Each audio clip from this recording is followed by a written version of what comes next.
Coucou les petits loulous, j'espère que vous allez tous très bien. On se retrouve aujourd'hui pour une nouvelle histoire. Cric crac, mon histoire commence. Je veux pas y aller.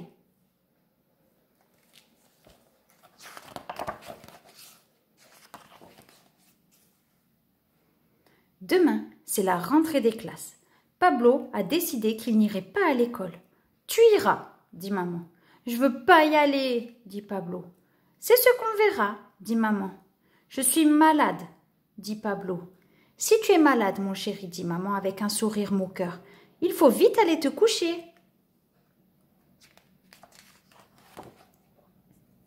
Pablo est furieux. Maman ne croit pas un instant que je suis malade, pense-t-il. Mais comme j'ai dit que je l'étais, je dois aller au lit. Il se glisse dans les draps avec Nouf, la panthère noire. C'est sa peluche préférée. Il lui chuchote, têtu. Je veux pas aller à l'école. Je veux pas y aller. Je veux pas y aller. Maman entre dans la chambre. Je vais te lire une histoire, mon chéri, dit-elle en brandissant un livre que Pablo reconnaît. Pablo aime beaucoup ce livre, mais il a décidé de faire la tête. Il ronchonne. Si c'est l'histoire de la fille qui n'aime pas les garçons et qui court plus vite qu'eux, ce n'est pas la peine, je la connais par cœur. Maman insiste. Cette fille a un joli nom, elle s'appelle Atalante.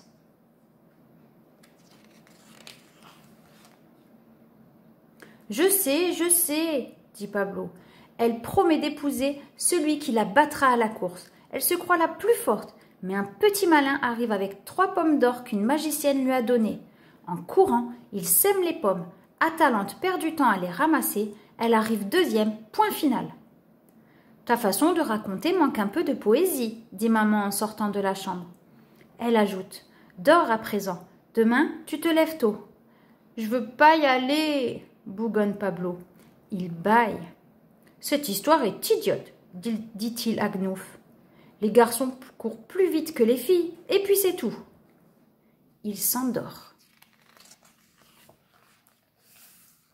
Cette nuit-là, le lit de Pablo se mit à tanguer doucement. Une rivière traversait la jungle de la chambre.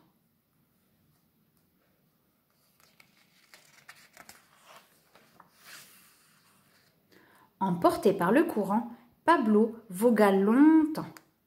Inutile de résister, sifflait le serpent. Laisse-toi porter, criaillait le calao. Tu iras, piaillèrent les oiseaux. Que tu le veuilles ou non, feulait le tigre. Non, dit Pablo en leur clouant le bec à tous. Je veux pas y aller.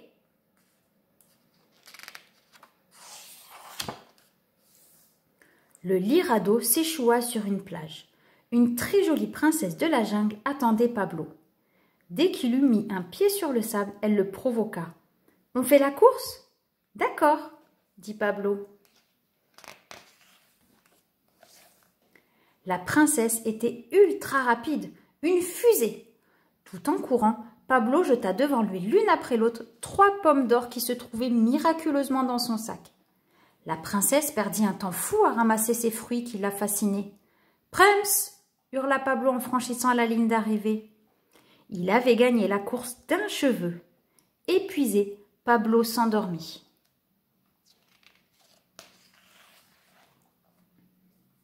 On le secoue, on l'appelle. « Pablo, debout, c'est l'heure !» Maman, assise au bord du lit, sourit à son garçon.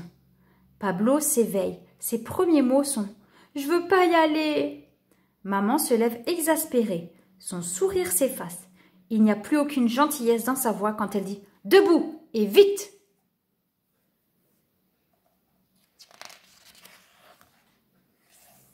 Sur le chemin de l'école, maman tire Pablo qui traîne les pieds au bord des larmes. Il ne va quand même pas pleurer, il est grand. Soudain, il aperçoit une fille que son papa tient par la main devant l'école Maurice Sendak. Pablo court, vole et s'arrête pile devant elle. « Bonjour, moi c'est Pablo. Et toi ?»« Atalante, » dit la fille.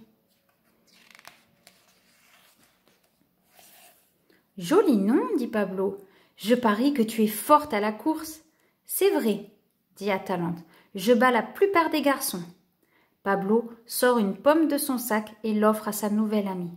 « Ne crois pas m'avoir avec des pommes, dit-elle. Je connais l'histoire.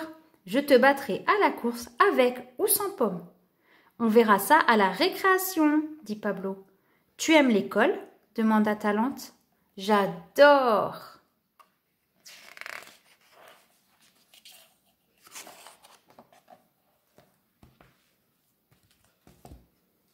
Cric-crac, mon histoire est terminée. Si tu as aimé cette histoire, laisse-moi un petit pouce bleu et surtout, abonne-toi pour savoir quand une nouvelle histoire sera disponible. Allez, à bientôt les petits loulous, bye bye.